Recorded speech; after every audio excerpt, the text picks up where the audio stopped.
प्रियो, हम आज उन 4 चोरों के विषय में देखेंगे जो हमारे जीवन के आनंद और खुशी को चुरा लेते हैं। वे हमारे जीवन की खुशी को कैसे चुराते हैं।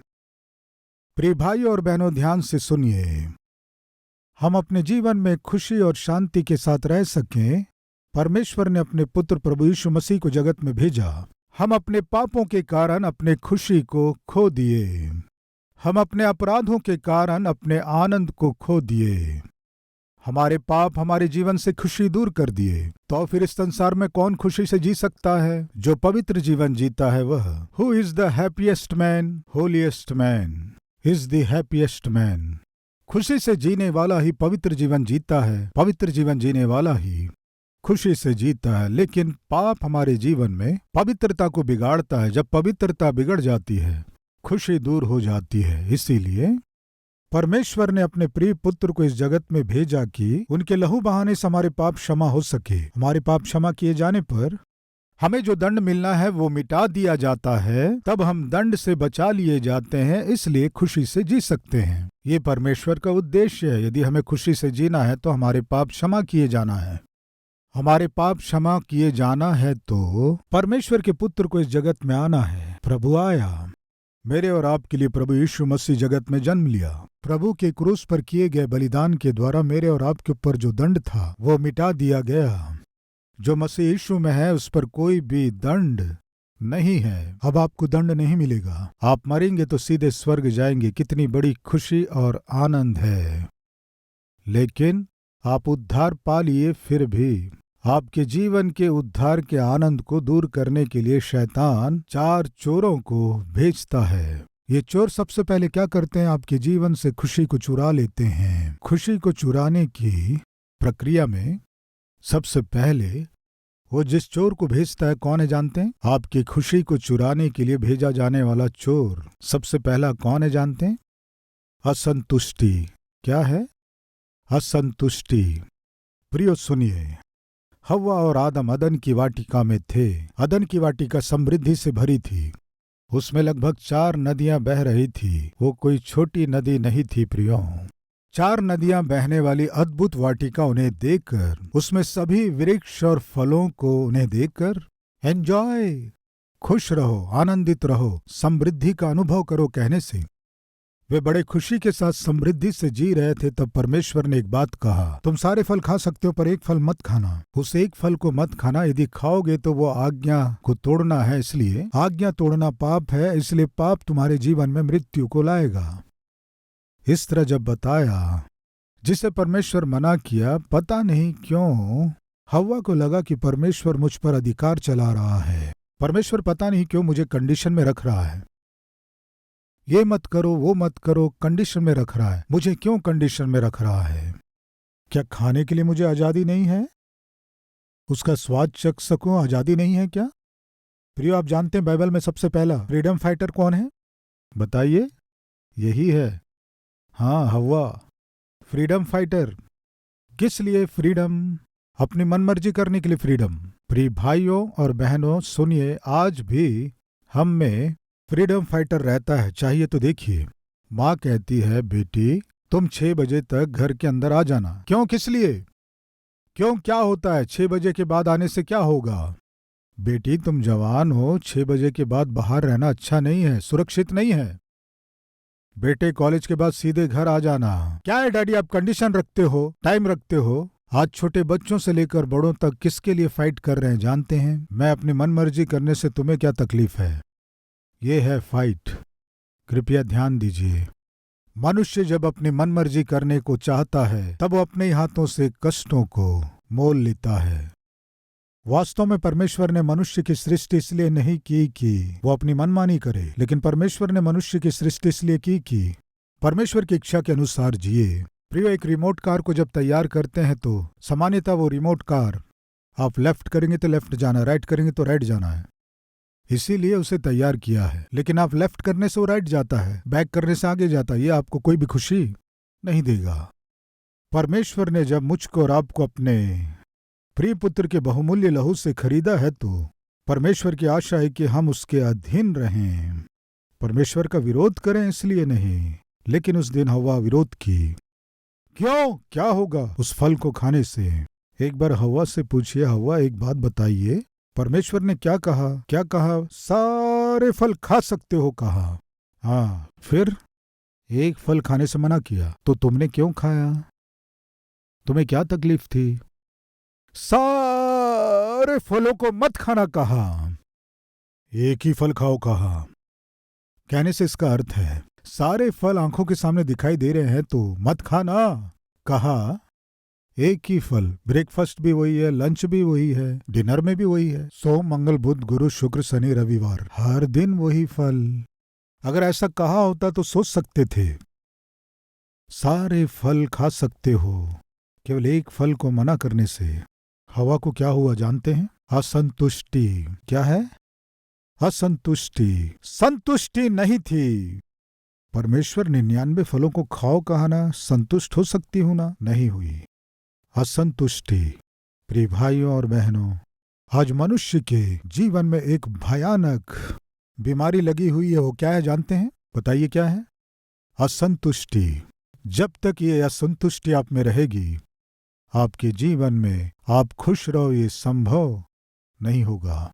दूसरा, असंतुष्टि का दूसरा कारण क्या है जानते हैं? अपने आप की तुलना दूसरों से करना। ये गलत है। यदि आप अपने जीवन में खुश रहना चाहते हैं तो कभी भी जो लोग आपसे दीन स्थिति में उनसे तुलना करें।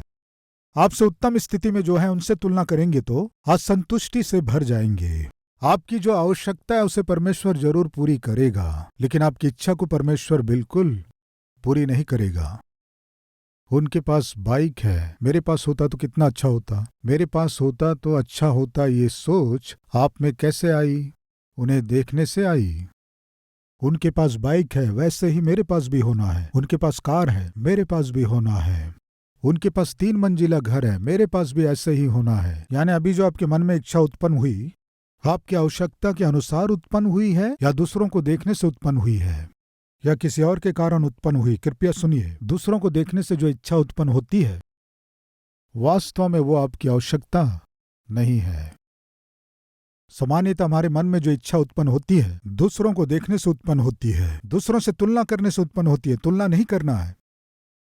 दूसरों से तुलना करके अपने परिवार को नाश न करें। प्रिय भाइयों बहनों, कृपया सुनिए, आपके पास जो है उसमें आप संतुष्ट नहीं है तो मेरी बात ध्यान से सुने। आपके पास जो है उसमें आप संतुष्ट नहीं है तो आप जो इच्छा कर रहे हैं उसमें भी आपको संतुष्टि नहीं होगी। जो गृहिणी, जो पति, जो उनके पास है उसमें संतुष्टि से जिएंगे तो जो इच्छा करेंगे उसमें भी आनंदित रहेंगे।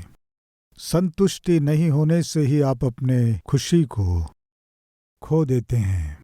इसलिए आज एक निर्णय लीजिए, प्रभु मेरे पास जो है उसमें संतुष्ट रहूंगा। प्रियो, असंतुष्टि नाम के चोर को शैतान भेजेगा। आपके जीवन में कुछ भी हो उसे अनुभव करने नहीं देगा। किसी और चीज की इच्छा मन में डालेगा, जो है उसका आप अनुभव ना कर सकें।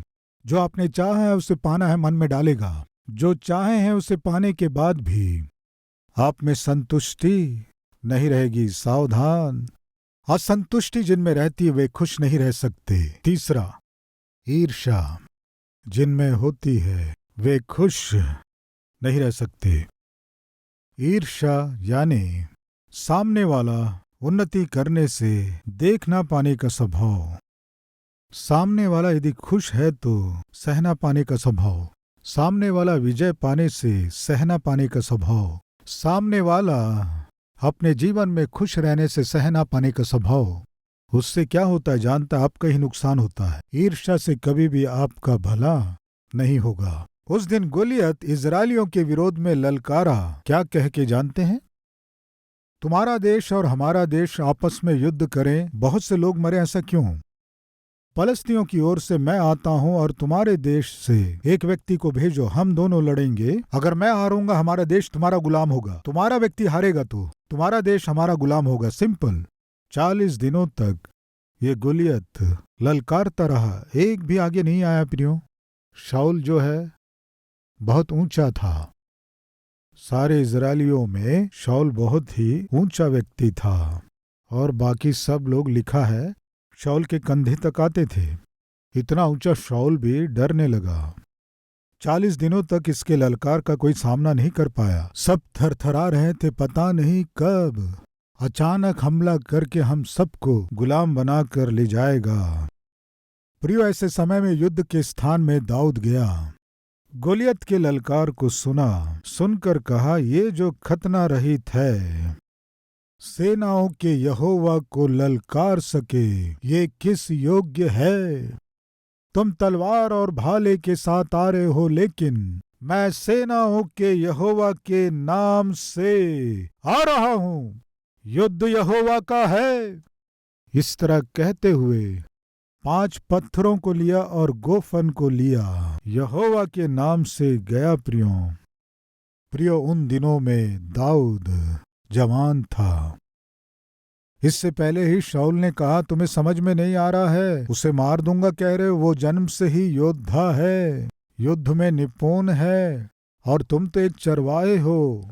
मैं जाऊंगा कह रहे हो, वो एक ही मार में मार देगा तुम्हें। तब दाऊद कहने लगा, मेरा परमेश्वर मेरे संग है, जो अतीत में मुझे विजय दिया, अभी भी मुझे विजय देगा, आप भरोसा करें। ठीक है, जाओ बाबू, भेजा, मरेगा तो यही मरेगा, मुझे क्या। ऐसी सोच थी शाऊल की। दाऊद गया प्रियो, एक ही मार से, एक ही पत्थर से गोलियत को नीचे गिरा दिया। गोलियत के तलवार को लेकर उसके सिर को काट डाला। उस तलवार को लिया और उसके सिर को हाथ में लिया, देश में आया। वो सारे देश को अपने हिम्मत से जान की बाजी लगाकर बचाया। ये बात सारे देश में फैल गई। युद्ध भूमि में से दाऊद और शाऊल सेना जब लौट कर आ रही थी, सारे देश के लोग इकट्ठे होकर रोड के ऊपर खुशी से गीत गा रहे थे। क्या है वो गीत? शमूएल की पहली पुस्तक 18वां अध्याय 6वें वचन से। जब दाऊद उस पलस्ती को मारकर लौट रहा था और वे सब लोग भी आ रहे थे, तब सब इजरायली नगरों से स्त्रियां डफ और तिकोने बाजे लिए हुए आनंद के साथ गाती और नाचती हुई शाऊल राजा के स्वागत में निकली। और वे स्त्रियां नाचती हुई एक दूसरे के साथ यह गाती गई, शाऊल ने तो हजारों को परंतु दाऊद ने लाखों को मारा है। तब शाऊल अति क्रोधित हुआ और यह बात उसको बुरी लगी, और वह कहने लगा, उन्होंने दाऊद के लिए तो लाखों और मेरे लिए हजारों ही ठहराया, इसलिए अब राज्य को छोड़ उसे अब क्या मिलना बाकी है। उस दिन से शाऊल दाऊद की ताक में लगा रहा। ईर्ष्या। दाऊद ने लाखों को और शाऊल ने हजारों शत्रुओं को मारा हो। वास्तव में शाऊल किसी को नहीं मारा था। मारा कौन था? दाऊद। आज देश बचाया गया है तो ये दाऊद के कारण है। आज सभी विजय की खुशियां मना रहे हैं तो दाऊद अपनी जान की बाजी लगाकर लड़ा। अगर उस दिन दाऊद को गोलियत मार दिया होता तो दाऊद मर गया होता, लेकिन दाऊद का परमेश्वर पर विश्वास था, इसलिए वो आगे गया, विजय हासिल किया। इसलिए सारा देश खुशियां मनाते हुए दाऊद ने लाखों को मारा और शाऊल ने हजारों को मारा हो। जब कह रहे थे उस समय उनके गीतों को रोक कर, रुको रुको, मैंने किसी को नहीं मारा, ये दाऊद ही अपने जान की बाजी लगाकर गोलियत को मारा। शाबाशी का और तुम्हारे बड़ाई का हकदार दाऊद ही है। अगर शाऊल कहा होता तो ये आत्मिकता होती। दाऊद ने लाखों को, शाऊल ने हजारों शत्रुओं को मारा हो। जब कह रहे थे, शाऊल एक बार दाऊद को इस तरह देखा, बस इतना ही। उस दिन से ईर्ष्या से शाऊल जलने लगा। ईर्ष्या से भरा हुआ शाऊल क्या किया जानते हैं? दाऊद को मारना है, मारना है। प्रियो, परमेश्वर ने उसे राजा का पोस्ट दिया, खुश रहना चाहिए ना। परमेश्वर उसे एक राज्य दिया, राज्य करना चाहिए ना। पोस्ट को किनारे रख दिया, राज्य को किनारे रख दिया, अपने अधिकार को किनारे रख दिया, सबको काम में लगा दिया। क्या है वो काम कहने से? दाऊद जहां भी दिखाई दे उसे मार देना, बस यही काम। दाऊद को मार पाया क्या? दाऊद मिला क्या? कृपया सुनिए। शाऊल ईर्ष्या के कारण परमेश्वर को खो दिया। शाऊल ईर्ष्या के कारण दाऊद को खो दिया। शाऊल ईर्ष्या के कारण प्रभु के दास शमूएल को भी खो दिया। शाऊल अपनी ईर्ष्या के कारण उसकी ओर से प्रार्थना करने वाले परमेश्वर के दास को, उसकी ओर से युद्ध करने वाले दाऊद को खोकर, परमेश्वर को अपने से दूर करके, अचानक शत्रु हमला करने से युद्ध में गया और अचानक अपने सारे बच्चों को खो दिया, अपनी तलवार से अपने को मार लिया। वही दाऊद होता तो शाऊल युद्ध में नहीं गया होता। दाऊद ही जाकर युद्ध करके देश को बचा लेता। ईर्ष्या जिससे शाऊल मर गया। प्रिय भाइयों और बहनों, आपके जीवन में आपके चारों ओर के लोग कोई भी हों, अगर उन्नति कर रहे हों या आशीष पा रहे हों या अधिकार पा रहे हों या ऊंचाइयों में जा रहे हों, पूरे मन से उनका अभिनंदन करें। बस इतना ही, ईर्ष्या को स्थान ना दें। आज बड़ी बहन अच्छे से पढ़ने से छोटी बहन ईर्ष्या करती है, बड़ा भाई अच्छे से पढ़ने छोटे भाई को ईर्ष्या, बड़ी बहन को अच्छा रिश्ता मिलने से छोटी बहन को ईर्ष्या, बड़े भाई को प्रमोशन मिलने से छोटे भाई को ईर्ष्या, बड़ी बहन मकान खरीद ली तो छोटी बहन को ईर्ष्या। घर के भाई बहनों के बीच में ही ईर्ष्या है। क्या कोई हमारे बीच ईर्ष्या करने वाले? ईर्ष्या आपको ही नुकसान पहुंचाएगा। आप खुश ना रहें, शैतान एक चोर को भेजेगा। वो क्या है जानते हैं? ईर्ष्या। हाबिल के प्रति ईर्ष्या के कारण कैन क्या किया जानते हैं? हाबिल को मार दिया। अंत में कैन को क्या मिला? दंड। क्या था दंड? भगोड़ा होना पड़ा। कोई लक्ष्य, कोई गंतव्य या घर ना रहने की स्थिति में पहुंच गया। ईर्ष्या आपके जीवन के लक्ष्य और गंतव्य को आपसे दूर कर देता है और आपके पहचान को मिटा देता है।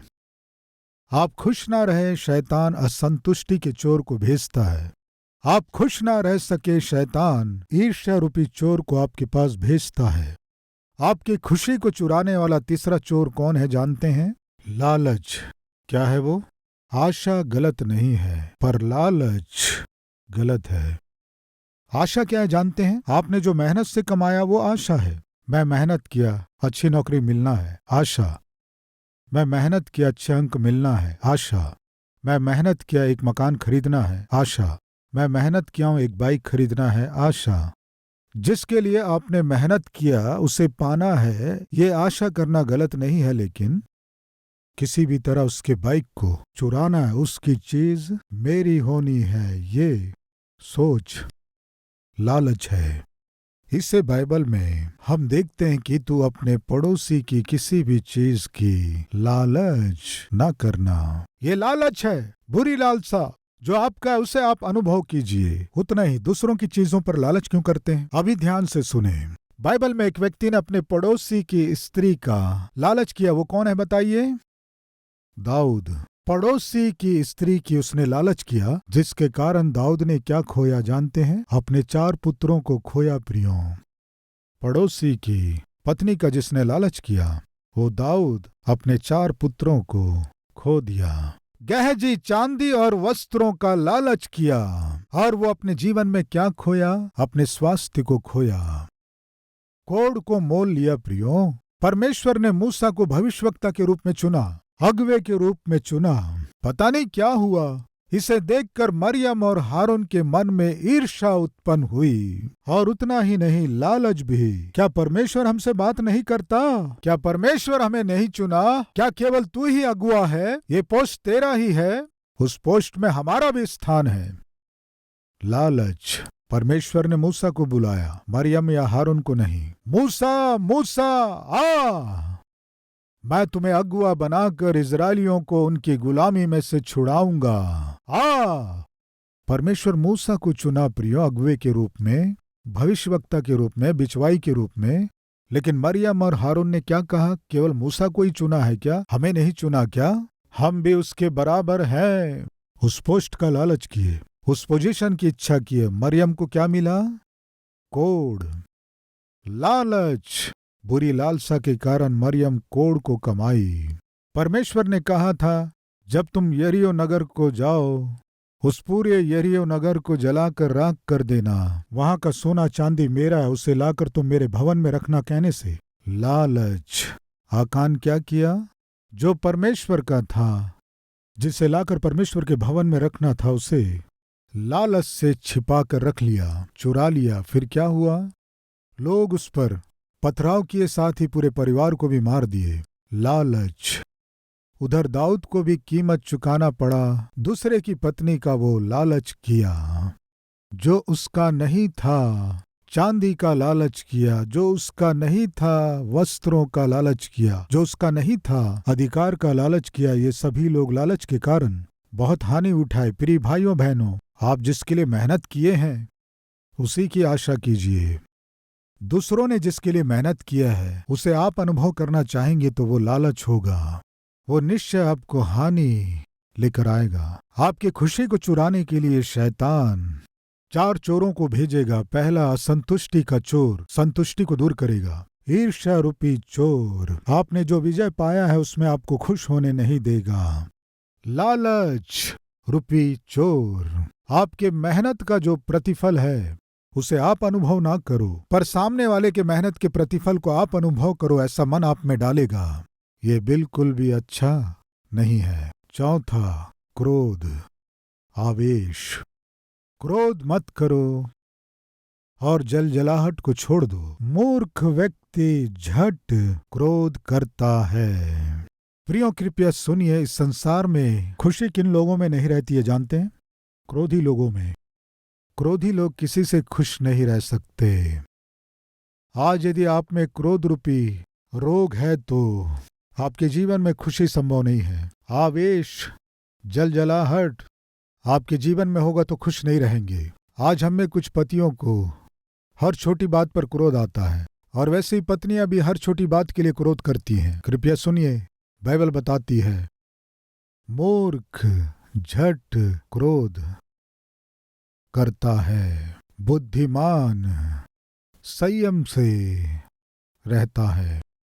आप बार बार क्रोधित होते हैं तो आप इनडायरेक्ट कह रहे हैं कि आप एक मूर्ख हैं, एक मूर्ख स्त्री हैं। ये क्रोध, गुस्सा और जलजलाहट का स्वभाव यदि आप में होगी तो खुशी कहाँ से मिलेगी? आपको अपने आप में खुशी नहीं मिलेगी। क्रोध और गुस्सा करने वाले पति हो, पत्नी हो, बच्चे हो, घर में होने से घर वालों को खुशी नहीं रहेगी। क्रोध छोड़ दो, जलजलाहट को छोड़ दो। यदि आप अपने क्रोध को छोड़ना चाहते हैं, जलजलाहट को छोड़ना चाहते हैं तो एक बात बताऊं, पति के ऊपर, पत्नी के ऊपर गुस्सा आ सकता है, बच्चों पर गुस्सा आ सकता है। गुस्सा आने से सबसे पहले आपको क्या करना है जानते हैं? मुंह खोलना नहीं। अगर हो सके तो उस स्थान से 10 मिनट के लिए निकल जाइए। एक रॉड आग में रखा हुआ था, उसी समय उसे बाहर निकाले। उसे छूने से क्या होगा? जल जाएगा। रॉड को यहीं डाल दिए समझो। थोड़ी देर के बाद आकर देखेंगे तो वो रॉड जो गर्म था अभी क्या हो गया? ठंडा हो गया। ठंडे रॉड को यदि आप छुए समझो, आपको कुछ नहीं होगा। अगर उस गर्म रॉड को छुएंगे तो जल जाएगा। गुस्सा भी वैसा ही है। गुस्से से भरे हुए आपके मन को थोड़ा शांति दीजिए, थोड़ी देर रुक जाइए, घर से थोड़ी देर बाहर निकल जाइए, उस स्थान से थोड़ी देर के लिए निकल जाइए। गुस्से और क्रोध से जब भी कोई व्यक्ति बात करता है, अच्छी बातें कर पाना संभव नहीं होता है। क्रोध में आकर आप जो बातें करते हैं वे दूसरों को चोट पहुंचाता है और उसकी जो प्रतिक्रिया होती है वो भी खतरनाक होती है। इसलिए प्रिय भाइयों और बहनों, पत्नी, पति या बच्चों के ऊपर क्रोध आने से बेस्ट क्या है जानते हैं? 10 मिनट चुप रहिए। आपके जाने बिना ही आपके अंदर का क्रोध क्या होगा? कम हो जाएगा। क्रोध को शांत करने की शक्ति केवल समय को ही है। इसलिए थोड़ा टाइम दीजिए, थोड़ा टाइम दीजिए। आने दो, मेरे पति को आने दो। क्यों हिल रही हो बहन? क्यों बताइए? उसे देख लूंगा मैं। क्यों इस तरह हिल रहे हैं? चीखते हैं, चिल्लाते हैं, झगड़ते हैं, उसके बाद शाम होते ही पति पत्नी है ना, दूसरे दिन से परिवार, गृहस्थी सब चलता रहता है, कॉमन है। उसके बाद लड़ना, झगड़ना, एक दूसरे का बाल खींचना। क्या फायदा? सुबह होते ही पति कहता है कॉफी दीजिए। हाँ जी ला रही हूं, बहुत अच्छे हो गए। पति कॉफी मांगता है, पत्नी कॉफी लाती है और फिर से पता नहीं क्यों बड़े अच्छे पति पत्नी के रूप में बाइक में जाते हैं तो पड़ोसी अचंभित होकर देखते हैं। रात में लड़े कौन, झगड़े कौन? अरे मार डालूंगा, मार डालूंगी किसने कहा? और तू मैं किसने कहा? फिर सुबह होते ही बहुत अच्छे पति पत्नी के रूप में ऐसे पकड़ के। क्या समझ में आया बताइए? रात भर लड़ते हैं, झगड़ते हैं, मारते हैं, काटते हैं, फिर सुबह मिलकर नौकरी में जाते हैं ना, फिर क्यों लड़ते हैं बताइए? थोड़ा सोचिए। हमारे आसपास के लोग हंसते हैं, जैसे आप हंस रहे हैं वैसे ही हंसते हैं। आज एक निर्णय लेंगे क्या? असंतुष्टि रूपी चोर को हमारे घर में नहीं आने देंगे। ईर्ष्या रूपी चोर को हम अपने घर में नहीं आने देंगे। लालच रूपी चोर को हम अपने घर में नहीं आने देंगे। क्रोध और आवेश रूपी चोर को हम अपने घर में नहीं आने देंगे। क्यों? क्रोध हो, ईर्ष्या हो, लालच हो, असंतुष्टि हो, आप में आपके घर में आ गया तो आपके जीवन की खुशी दूर हो जाएगी। आइए प्रार्थना करें, प्रार्थना में सहभागी हों।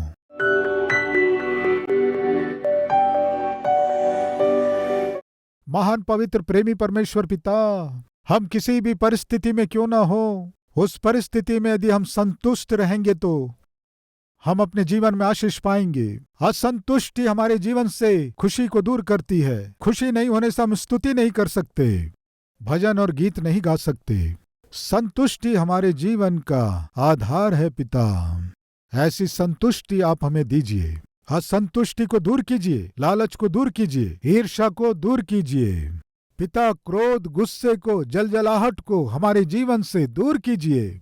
अब से हम खुश रह सकें, हमें सिखाइए। यीशु के नाम से मांगते हैं पिता, आमीन। प्रिय, अब से आप अपने जीवन से प्रभु को दिखा सके, ऐसे आत्मिक व्यक्ति के रूप में आप बढ़ सकें, मन से चाहता हूँ।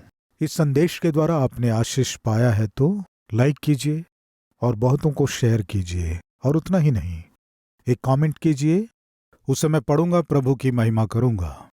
फिर मिलेंगे, तब तक के लिए शलोम।